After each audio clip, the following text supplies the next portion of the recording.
আলাইকুম। আশা করি সবাই অনেক ভালো আছেন। চতুর্থ শ্রেণীর একটি নতুন গণিত ক্লাসে সবাইকে স্বাগতম। আজকের ক্লাসে আমরা 33 পৃষ্ঠার 4 এবং 5 এই দুটি অঙ্কের সমাধান করব। 4 নং যে প্রশ্নটি লেখা রয়েছে, লেখা আছে একটি গুদামে ৮৩৭৫ বস্তা চিনি, ১১৮৬০ বস্তা গম এবং ১২৭২০ বস্তা চাল আছে। এই গুদামে মোট কত বস্তা জিনিস আছে? যেহেতু জিনিসের কথা বলেছে, মোট কত বস্তা জিনিস আছে, তার মানে এই সবগুলো যতগুলো আছে আমাদেরকে কি করতে হবে, একসাথে করে যোগ করতে হবে, তাই না?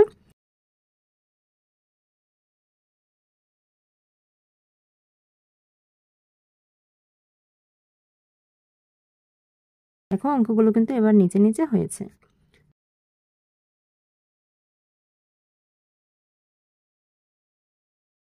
করতে হবে, যোগ করতে হবে।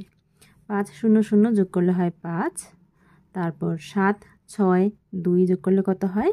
7 আর 6 যোগ করলে হয় 13, 13 আর 2 যোগ করলে হয় 15, 15 আর 5 হাতে থাকে 1, 3 আর 8 যোগ করলে 11, 11 আর 7 যোগ করলে হয় কত? 18, 18 আর হাতের 1 যোগ করলে 19, 19 এর 9 হাতে থাকে 1, 8 আর 1 9, 9 আর 2 যোগ করলে হয় 11, 11 আর হাতের 1 যোগ করলে হয় 12, 12 আর 2 হাতে থাকে 1, 1 আর 1 2 আর হাতের 1 যোগ করলে হয় 3। এই দেখো ফলাফল আমরা পেয়ে গেছি, এটাই উত্তর। উত্তর কি লিখবো আমরা? উত্তরটা কিন্তু লিখতে হবে ৩২,৯৫৫ বস্তা। এরপর 5 নংটা খেয়াল করো। 5 নং এর প্রশ্নটা হচ্ছে, এমন একটি সংখ্যা নির্ণয় করো যা 1543 থেকে 500 বড়। আচ্ছা, বড় মানে কি?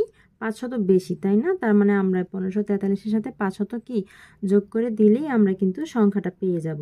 তো আমরা সাজিয়ে এভাবে লিখব, 1543 এর সাথে 500 কি করব বলতো? যোগ করব। যোগ করলে কত হবে? এখানে 3, এখানে 4, 5 5 10 0 হাতে থাকে 1, 1 আর হাতের 1 যোগ করলে হয় 2। আচ্ছা, তাহলে তো আমরা সংখ্যাটা পেয়ে গেছি। সুতরাং সংখ্যাটি কত বলতো? সংখ্যাটি 2043, যা এই যে 1543 থেকে কি 500 বড়, তাই না? এই তো এভাবে করে আমরা 5 নম্বর সমাধান করতে পারি। আশা করি বুঝতে পেরেছো কিভাবে সমাধানটা করতে হবে। দেখা হবে পরের ক্লাসে। ততক্ষণ পর্যন্ত সকলেই ভালো থেকো, সুস্থ থেকো। আর 2025 সালের তোমাদের নতুন গণিত বইয়ের প্রতিটি পৃষ্ঠার প্রতিটি অঙ্কের সমাধান পেতে আমাদের সাথেই থেকো। আল্লাহ হাফেজ।